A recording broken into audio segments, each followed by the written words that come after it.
All right, so hello everyone. Welcome to our first webinar of this season. My name is Brenda Poznansky and I am the Director of School Counseling and Admission. And with me are the other counselors that are working with your son or daughter. And let's start with Mr. Mullen. Why don't you introduce yourself?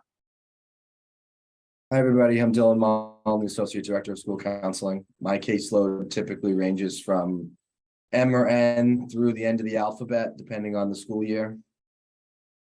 Great, thank you. Mrs. Futrell? I'm Lisa Futrell, and I typically have the beginning part of the alphabet. So I work with the freshmen through senior students, typically A through usually like E. And then there are some other students that I have, sprinkled throughout with different last names, but that's typically the beginning of the alphabet that I have. And Ms. Leonard. I'm Andrea Tenz, and I am working primarily freshmen and the transfer students. I have a couple sophomores and juniors sprinkled in. Great, Mrs. Leonard. Hi, I'm Jill Leonard. I have probably the middle alphabet. Usually I think it's around I through M, right around there, maybe a little bit more than that. But I also have freshmen, sophomores, and juniors, and a few transfer students sprinkled in as well. And I'm really happy to be here, first year counselor. So thank you. Great, thank you.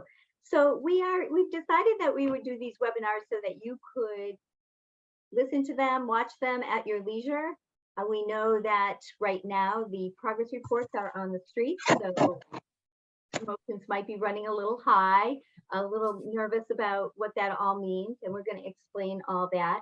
And just the purpose of this is for you to have information as you move ahead through freshman year with your son or daughter. It can be a little overwhelming. It's all new. There's lots of different things that happen in high school that are very, very different than middle school. We'll discuss that. We also will discuss sort of how the counseling department works with the students through their freshman year, but definitely about academics. As you know, we sent out a push page asking you for some questions. So we did receive a number of questions that we will respond to. And the counselors are well versed in working with freshman students and first year students here at BG, and we'll be very happy to answer the questions you sent us. They're not unusual questions, but they're very good questions. So we're going to start with Mrs. Tenza. What is the process in the counseling office of meeting all the new students? So over the last, 6 to 8 weeks, the counselors have been meeting with all of the freshmen and new transfer students. We have called them to our offices just to kind of put faces with names and make sure that their transition to Bishop Girton has been a smooth one. These students, there's no cookie cutter pumping these students out. So every one of their experiences and transitions have been different. From my perspective, most have been pretty smooth. They have adjusted to their class as well. If they haven't, we've been in contact with the departments so that we can kind of put them into a class that's more appropriate for them. We are making sure that, they are involved in clubs. We had a club fair on September 13th, which the freshmen went to during their school day. Just making sure that they have someone to sit with at lunch. The lunch period can be kind of overwhelming for the freshmen. They go at a different time every day. There's new students in the cafeteria every day. So that was kind of something to get used to. But now that they're in the groove and kind of on a schedule, I think it's been a little bit easier for them. So that took up a lot of our time in the first few weeks, but I have actually started seeing some of my students for yet a second time. So just kind of cycling through the students to make sure that every few weeks things are going well and that their questions are being answered and that they're feeling like this is a good place for them to be.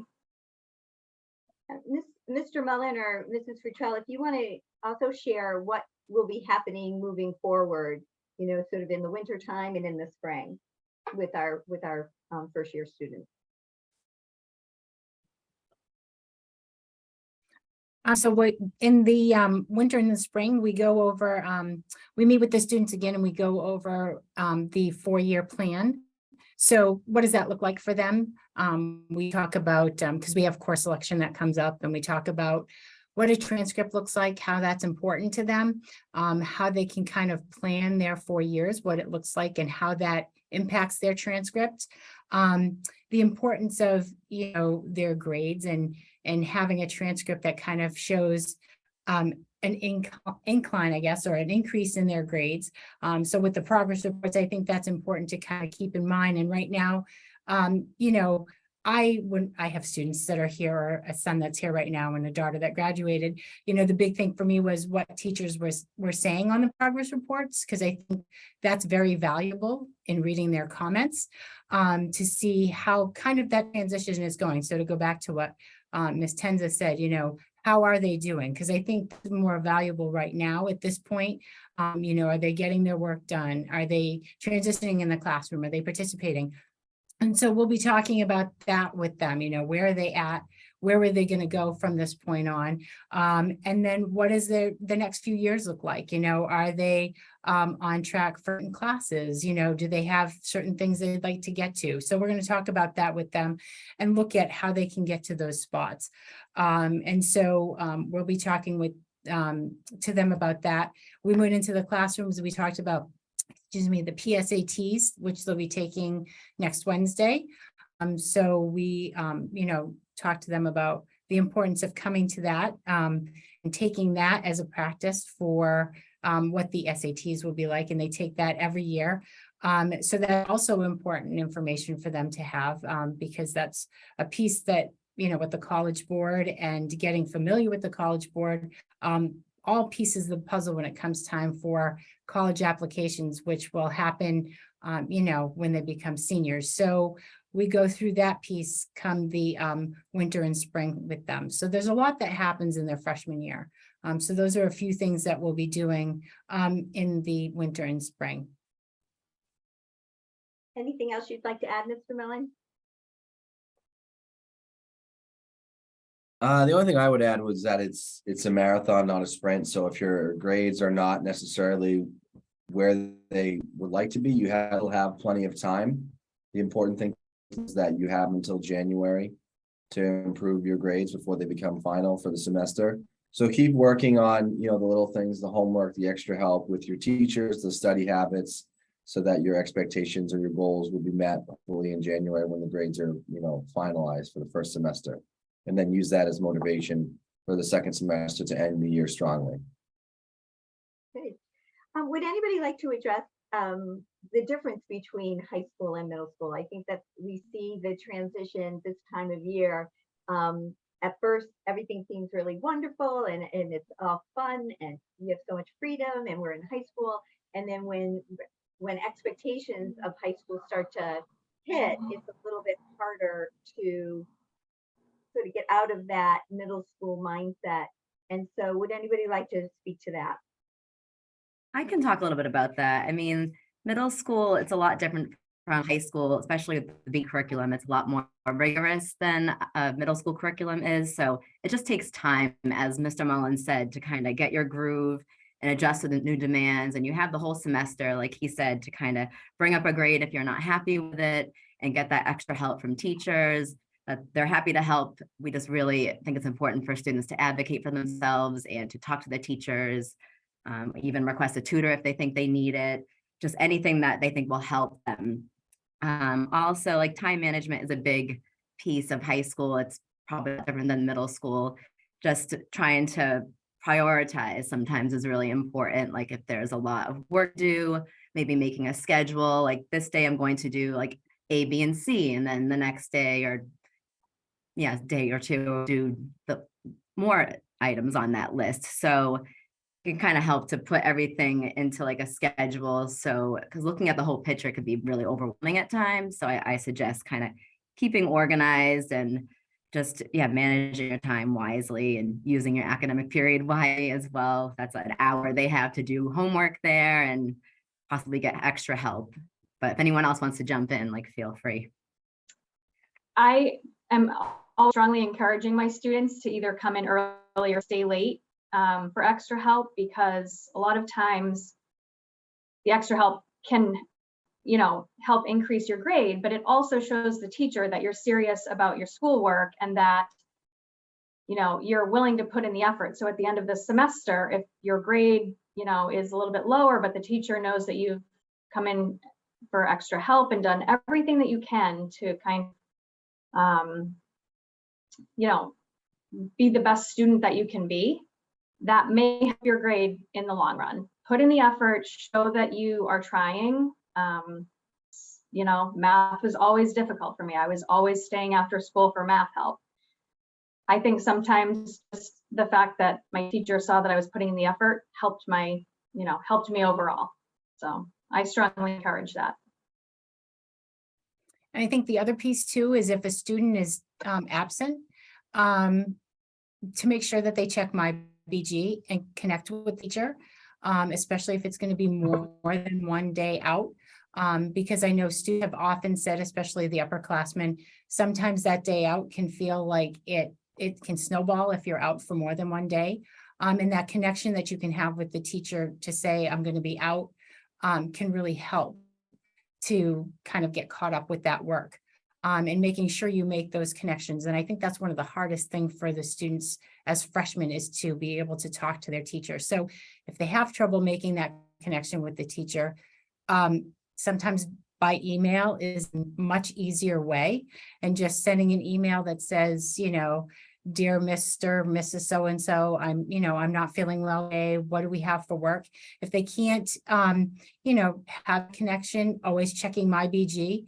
A lot of work is on my BG, but if it's not, they shouldn't rely on it always for their homework. Reaching out again to the teacher by email is really important.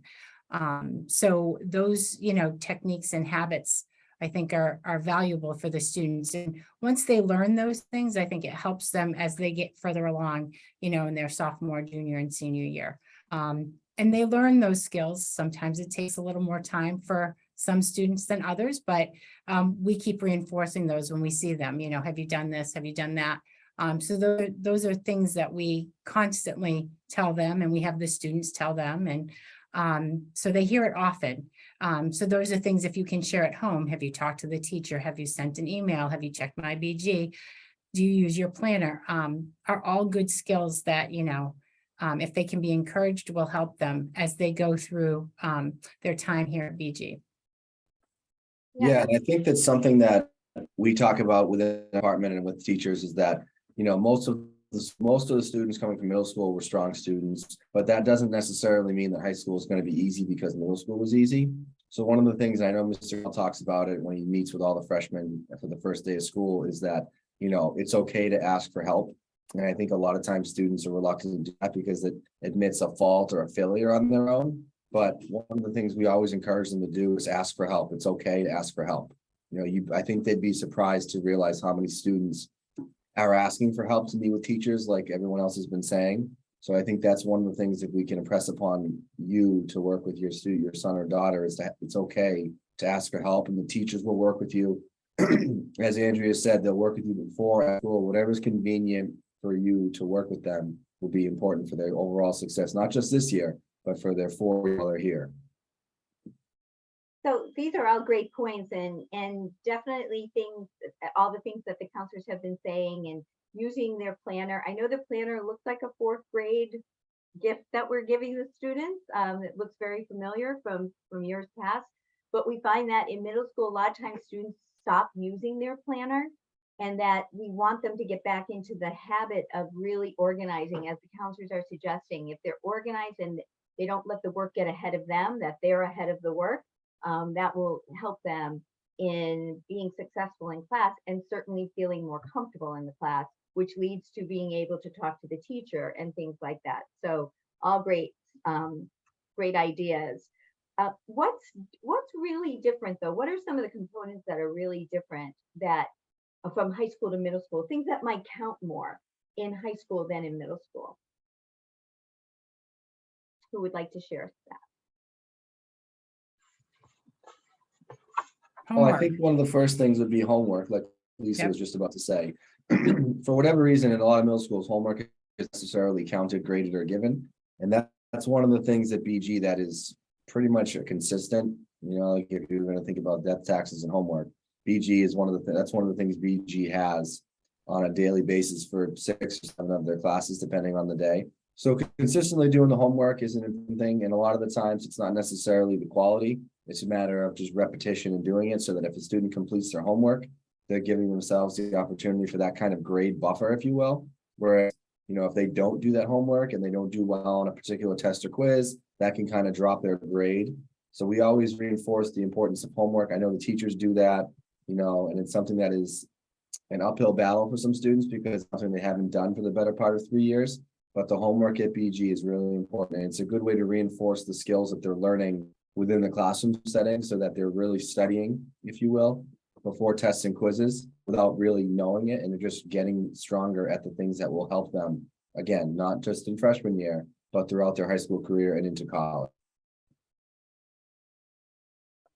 I think also taking late work, there are some teachers that will not take late work. And I think in middle school, there may have been that option that if late work was, late, they'd take it and maybe get full credit. So that is not something that they will often do here. If the work isn't turned in on time, it won't get any credit. And there may not be extra credit. So if you don't do it on time and it's not received, then it's just not given any points. And I think that's a big difference for some of the kids in middle school, because I'll hear a lot of students say, well, I was able to turn it in middle school, even though it was 3 or 4 days late. So that's something I think that they're not familiar with or not used to, and they have to get used to that. And that's a hard thing to really, understand and see that impact that it has on their overall grade. And I think when you're getting those points for homework, it's hard to see that your grade is starting to fall when you can get those points by just doing your homework. So it's important they stay on top of passing in the homework on time, when it's due, and making sure that they're keeping a good record of what's due, when it's due, and keeping track of that. That's why the planner and time management is so important. The other thing that I would add here too is being in school. When students are tardy a lot or they miss a lot of school for absences, it really will affect their ability to keep up in class. A lot happens in the hour that they're in that class every day. And so that is one of the reasons we don't have even colleges visit during the day, that we have a big college fair, is because to pull out of class for all the different visits, the students lose a lot of instruction and a lot of practice in the instruction. So we don't want students out of class, but if they're tardy and absent a lot, that's going to affect their grade, because it takes a lot to make up the work. And the thing about being absent is that there aren't, if you're not in the building, we can't help the students. So, lots of times students will be out once a week, and that's not going to help them academically. So being in the building is really important. And if they're struggling, if they're in the building, we can see them, we can help them, we can strategize on ways to move them forward.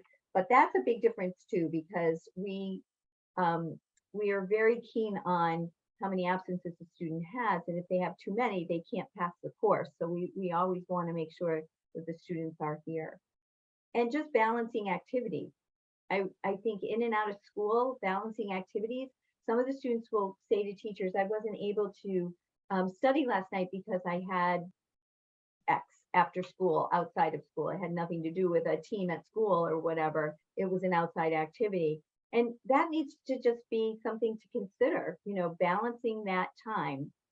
What is most important? Is it that everything that they're supposed to do every day for school, or is it the outside activity? And that's a juggling act, because I think in middle school, students are able to do more because they don't have the same amount of work outside of school that you have in high school. And especially at BG, as Mr. Mullen was saying, the homework is really a key component to our curriculum, because it's, first of all, practice. If you're in a math class and you need to practice that to get better at it, it's just like if you're an athlete or a musician or whatever else you do to get better at something, the same thing is kind of the mindset here about homework. The other thing is the teachers will ask the students to do some homework to prepare for the next day's class so that they're ready to hit the ground running when they get into class. So it's not punitive homework. It's not doing, write your times tables 5 times as the students may have done like in 2nd or 3rd grade. This is important information that they need to be a part of so that the teacher can, 1, see if they know it by looking over their homework, and 2, being prepared, being ready, knowing what questions they might have and students might have. If they can't do the homework and they go and talk to their teacher, the teacher's going to be more willing to help them than, I didn't do my homework, I just didn't know what to do. Give it a try, do the best you can, but not doing it is not a good option. So should parents worry because progress reports just went out? We know that the progress reports are a snapshot in time, but should parents worry about managing their academics? I mean, lots of parents are confused, like they're supposed to be in high school, so the students are supposed to stand on their own 2 feet, and they're trying to kind of let them do that. What's some good advice for parents around that? I think, so for the freshman parents especially, I think that they're also learning this process along with their child. So also speaking as a parent, we always worry about our kids. We worry about them, at school, outside of school, in every aspect of life. So parents are going to worry. At this point in the school year, I say that's completely normal. The kids are getting their feet wet as far as their academics and everything. But as long as the student is, advocating for themselves, communicating with teachers about tests or quizzes or homework, seeking the extra help, again, kind of we touched upon using agenda books, putting away their devices, which I think most teachers are really good about collecting their phones and other personal devices in class. Again, using academic period wisely, using that hour to catch up on work or potentially work on some that, they would have for that night. As long as they're checking their emails frequently, checking their class pages. If your child or student is doing everything that they're supposed to be doing, I think, that it's less work on the parents' part. What the parent can do to help themselves not worry so much is just be a great support at home, making sure that your student has a proper homework environment. I know that schedules are so crazy these days and sometimes kids are doing homework in the cars, they're eating dinner in cars. That's not ideal, but we understand that sometimes that's, what happens. But ideally, you'd want them to have a quiet spot at home, free of phones or free of video games, limiting TV and phones in bedrooms, limiting activities outside of school, those types of things. So should a parent worry? Yes and no, but give your child the freedom to kind of figure out this transition process on their own. And then of course, step in if you feel like your child is struggling, and reach out to us if that is the case. Trust the process, I guess I would say. Let your child try to figure out and learn on their own at first.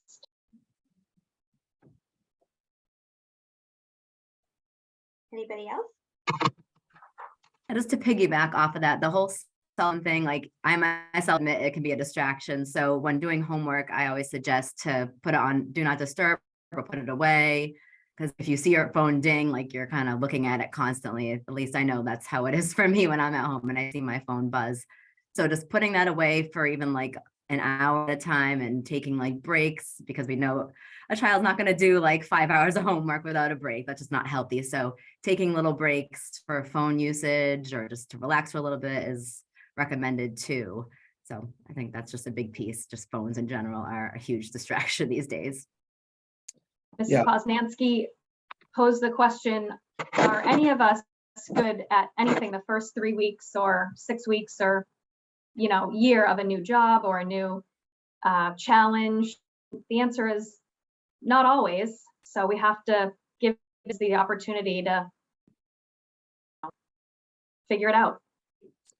And I think one of the things too is that, it's okay for you as the parent, to reach out to the teachers. A lot of times they're the best resource because they see your son or daughter on a daily basis in the classroom setting. They see what they're doing, what they're not doing, how they're doing it. So if you ever have any questions, it's always a good option to reach out, or a good thought, I should say, to reach out to the teachers directly to see if you have concerns or if you have a question about his or her performance in the classroom. It's always good to touch base with the teachers. All of their emails are listed on the MyBG page for your son or daughter underneath their classroom. So you can easily just click on that and send them your question. And the teachers are usually pretty good at responding within a 24-hour period, given how many classes they have to teach on that day. But it's always a good resource to access the teachers, just because they see them day in and day out and can answer your questions in greater detail if you have a specific question. So given progress reports just went out, what should we do about grades that were not expected or were not the student's usual caliber? What do we do about that as parents, and what do we do about that here at the school? Well, I would first look at the actual grade breakdown within MyBG. We've been in school for 5-6 weeks at this point. So you'd want to look at if they've had one test and that test was, a majority of their grade as far as like the breakdown of it, if they didn't do particularly well in that, but they're doing their homework and their quizzes grades are high, then it's not necessarily something to worry about. But if it's a consistent trend where they're not doing their homework, their quizzing and test grades are low, you maybe want to have that conversation, like I said, with the teacher, with the counselor, about what can be done to maybe reinforce some of the things we talked about earlier in regards to homework completion, meeting with the teacher after school, before school, to reinforce the skills they're learning, and kind of things like that. What about dropping a level? What should we do about dropping a level?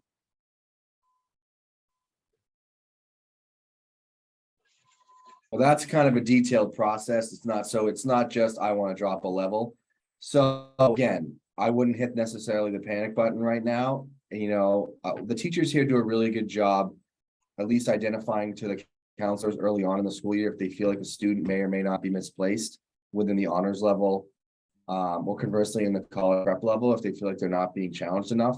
So, if son or daughter is really struggling with a particular level in their subject, I would encourage them to have that conversation with the teacher, to say, I'm really having a hard time in X class. Do you feel like I'm appropriately placed? The teachers have been doing this for a long time and they know the wide array of skills students have. So they can identify what your son or daughter's strengths are, maybe where they kind of need to reinforce some of the skills. And if they truly feel like it's a choice that they should be leveled down, then we get involved with the teacher, the department chair, you as the parents and the son or daughter, excuse me, and we talk about, whether or not it's the best fit, how it impacts the overall schedule, because it's not just, okay, well, I want to drop from this class to this class, because our schedule is kind of different. So we have to make sure that it's one, an option, and two, how does it impact the rest of your schedule? Because there's scenarios where your son or daughter's schedule could have to change 3, 4, 5 classes in some instances because the classes we offer are full. So it's a longer conversation if it's something that we have to pursue down the line, so I wouldn't panic just yet. The teachers have already been in contact with most of us, counselors that is, if they feel like a student is misplaced, and we've already had those conversations and taken action if need be. But if it's something that your son or daughter is concerned about, I would have them speak with the teacher, or if you have a question about level placement, you can certainly have that conversation with the teacher about what their thoughts are, because that's where everything has to start. So what is the difference between the levels? What's the pace? What's the depth? What's the expectations? What are the differences?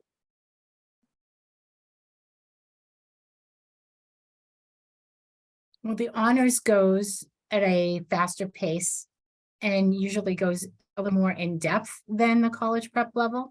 And the expectation is that they will understand and be able to take that pace and go and apply what they're learning. So if you're in an algebra class, you'll be able to take that algebra algebraic equation and apply it in a different way than a student in the college prep class. And they may be behind a little bit when it comes to where they're at in the chapter in the book, learning the material. That also means that that skill that you're learning will transfer over when you're going into the higher levels. So you're being prepared to get to higher level math courses as you go from your freshman, sophomore, junior year, depending on what class you're in. The expectation is that you're able to sustain that class, be able to do the work independently, and to continue on in that role if you're in an honors class, and to get to the advanced placement. When you get to AP, which is the upper level classes, there's a lot more independence and a lot more work at your own pace, because it's treated like a college level class. So you wouldn't see that in your freshman year, but as you get into your junior, senior year, that's where you'd find those advanced placement classes. So if you're taking honors level classes, the goal is that you get that skill to be ready for an advanced placement class. So the teachers are working towards getting you to be a self-advocate, to be independent, to be into those type of classes. In college prep, there's a lot more support to get you to understand the material, maybe go at a little bit of a slower pace, a little more time to get you to do the work and understand the material. So some of the practice that you get for homework might be, a little bit more, maybe not as in-depth as what you get in the honors class. You might have a couple more days on a certain problem or in a certain topic just to get the material covered. It really depends on what topic you're on. And I use math just because it's a little more clear cut if you're covering certain topics. And so that would be the difference. I know in like literature, they really are looking for comprehension, and do you understand the material that you're reading? Can you get the material and what the point is of maybe what's in the book or what's in the poem? So that's really the deeper meaning in some of the topics covered, and where your writing skills are. So those are the differences in a lot of the courses. So they're really looking for skill sets where you're at, and the hope is that, you get in higher levels. So that's what the difference is. And the teachers really know and are very, like Dylan said, very skilled at knowing if a student is ready to move from level to level. They kind of had that idea the first, couple of weeks that we were in where students were at. A lot of the work that they gave them and the tests that they gave them were good indicators of what students knew coming in, where they were at. One of the things that we always encourage students is if you're struggling, go meet with the teachers. And if you're, if you need extra help, we do have peer tutors. So we've set students up with the peer tutors if they need that. There's a resource tab that they can use online on MyBG, and they can sign up for that. So we've done a lot of support with that for students. And that's one of the things that they really look for if a student is struggling, is that we, kind of connect them with peer tutors. So so those are things that we try to help students with if they need that to help with the, any challenges that might come up when we're working with students. But that's kind of answers, I guess, a couple things when it comes to the pace and depth of classes, and then how we help students struggling in those classes. So how are progress reports came out yesterday afternoon? How are they viewed? Like, where do they go? Who sees them? Just the parents and students. They go nowhere. Exactly. They're a snapshot in time.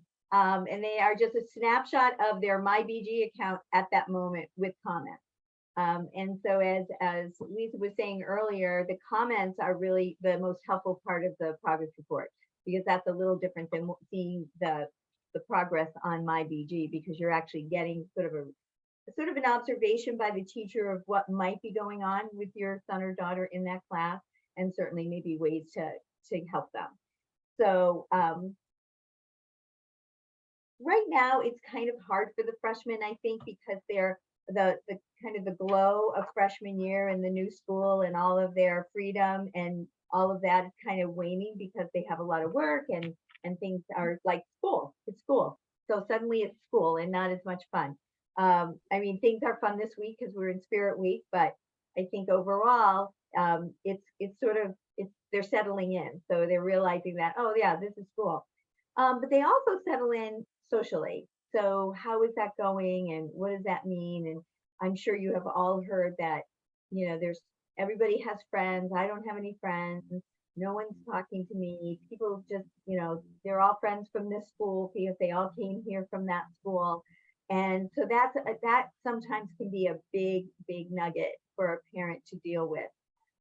One of the things that just understanding adolescent behavior is that they are going to tell you the worst about their day when they come home. Even if they had a great day, the one thing that went wrong, you're going to hear about in kind of big terms.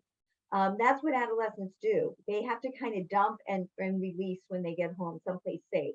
You're safe.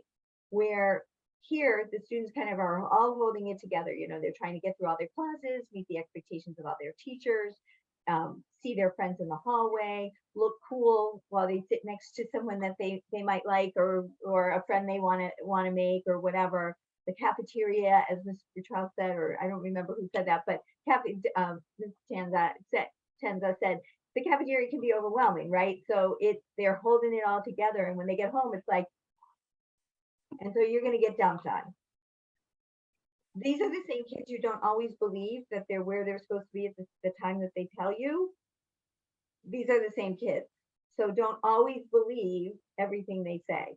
A lot of times it's just an emotional response to sort of something that happened in their day that was fairly unimportant, but it was important to them. So we watch out for the students. We don't like to see students sitting alone in the cafeteria or alone in hallways, or even at the walkathon when we were watching the students, those students who were walking by themselves, we were checking in with over the last couple of days. So please know that we are looking out for those students. However, if you're seeing something at home that's alarming, that your son or daughter might be withdrawing, or your son or daughter might seem really sad, or they're not doing things like they used to do, please let us know, because we will try to intervene and support that student in any way we can. It could be something very simple, like one of their classes is too hard for them and they don't know how to manage that, and we can strategize with them as to how to make that happen, or that their schedule is really overwhelming them in that they have school and then they have dance after school, and they have scouts or robotics, whatever the case may be. They're on 2 sport teams, whatever. So sometimes it's just that it's all of it combined. That's not just one thing, and it's not that people don't like them. We're here to tell you that the freshman sophomore locker room is very active, very, very active. But we are happy to check in on that with students, and with all the clubs and organizations that we have. Getting involved is really important. So if your student is asking you to pick them up right after school, I would say to them, no, you have to be in a club. Go find a club. And we can help the students find a club. There's campus ministry that is always looking for students, especially for their community service and service projects and outreach in our community. So getting involved is really important. Counselors, would you agree that getting involved is something that you see students gain some success and sort of some confidence by being involved in different activities? Yeah, I think being involved, whether it's a sport or a club, is one of the more important things, especially early on in their freshman years, because it helps you kind of get to know students from all different grades, towns that have similar interests, and it can be that one thing that ties you, excuse me, into the school, whether it's a club or a sport. I know that a lot of the conversations I have with students in all grades when they're considering leaving BG revolves around not feeling connected. And I always ask them, well, what are you involved with? And they say nothing. Well, that's kind of disappointing to hear when we have like 25 to 30 clubs, 20 or so sports in school, especially where most of the sports, excuse me, freshman year are not cut. So they have the opportunity to meet and interact and take part in things that invest them in the school and in the community, so that's certainly something that I would encourage, is being involved. We have the BG Cards website, which gives a list of all the sports we offer. We have the club fair, like I think we alluded to earlier.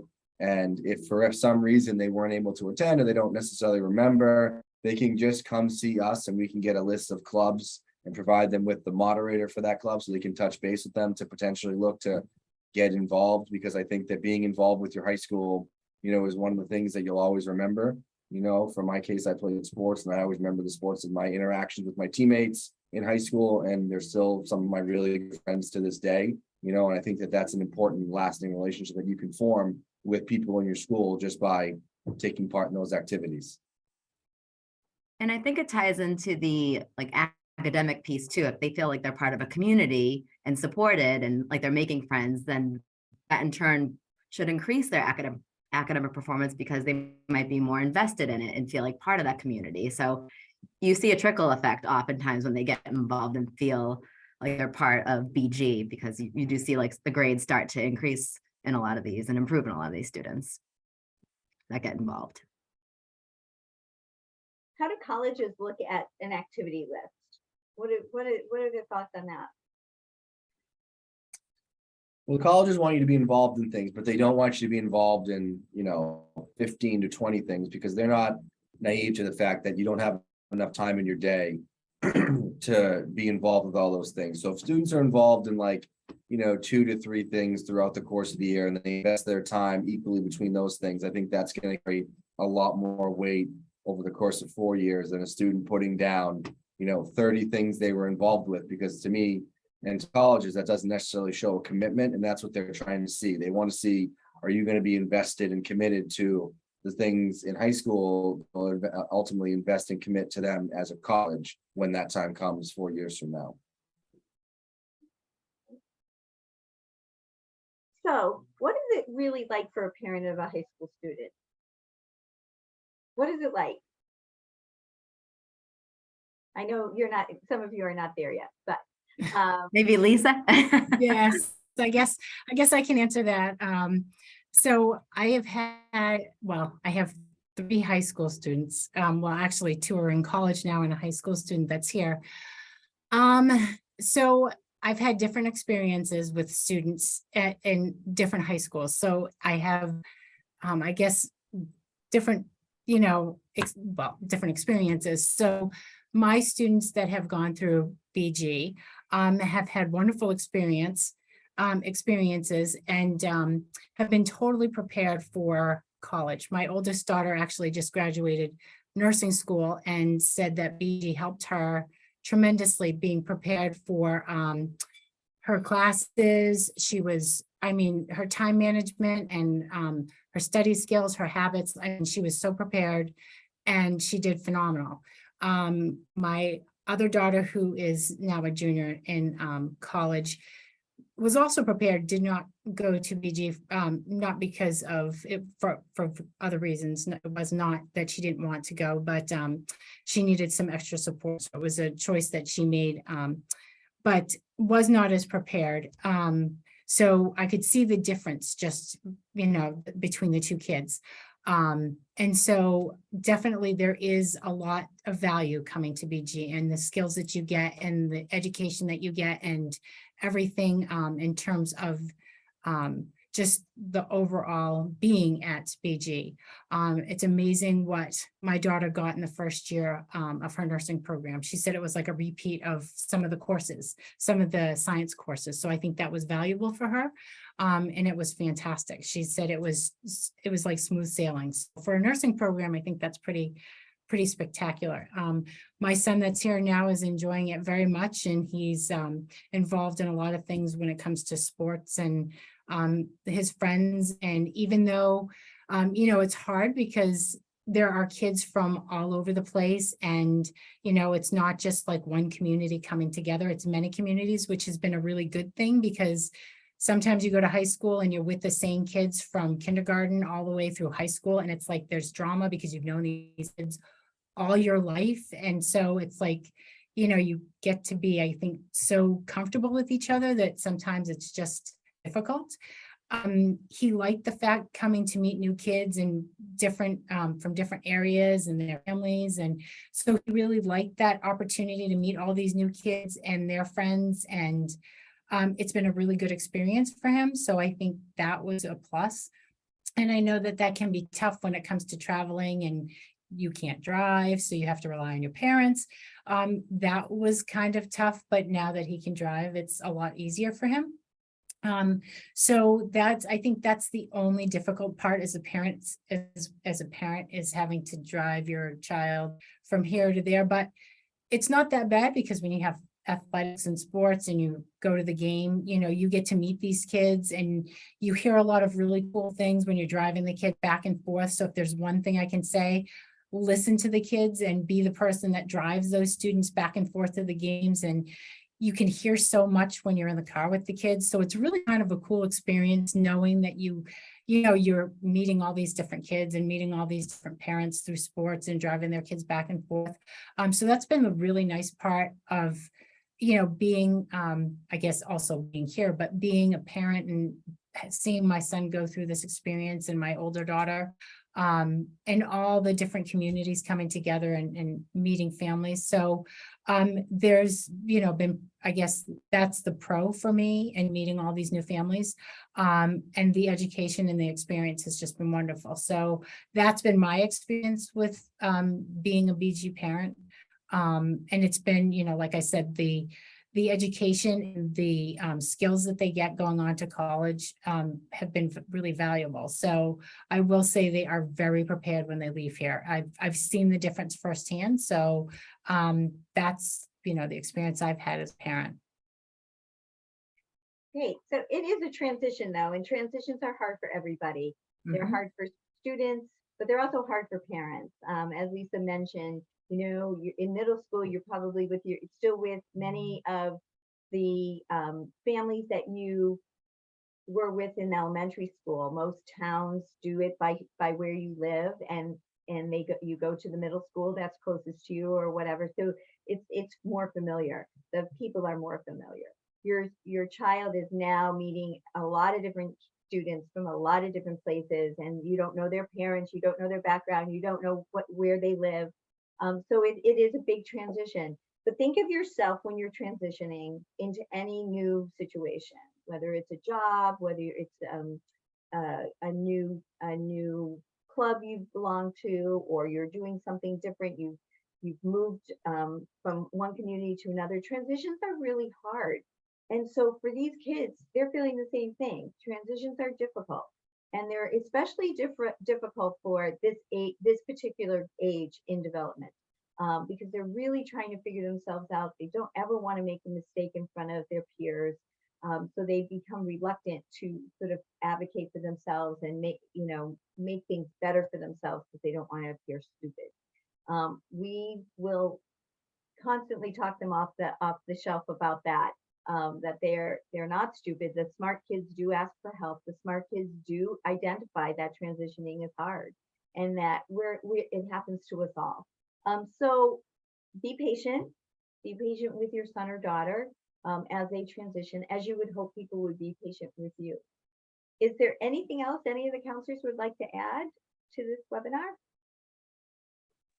I just like to say with like hard classes, if they're not doing as well as they'd hoped, like sometimes staying in a hard class, it really gives a person grit and self-confidence to realize they can kind of overcome like any roadblocks that they hit. So I remember when I was either in high school or college, having a few really hard classes and struggling, and then feeling like so good that I got through it at the end and that I was capable of doing it. So sometimes just persevering through can really be a huge confidence booster and give you that grit that'll be helpful in college and life beyond. So I think that's important. Right. Anybody else? All right, well, they will graduate. They will, and we will get them there. But please keep in touch with us at any time if there's anything that you have questions about or are concerned about. If this is a partnership, that's one of the cornerstones of BG, is building that partnership with not just the school and the parent, but the people within the school. So the counselor, the teachers, and obviously the student is always at the center of all of that. So we wish you luck as new parents to new students in our school, and we are always here to help. Be on the lookout for future webinars as the year progresses, and we hope that you have a great fall. Thank you. Thank you.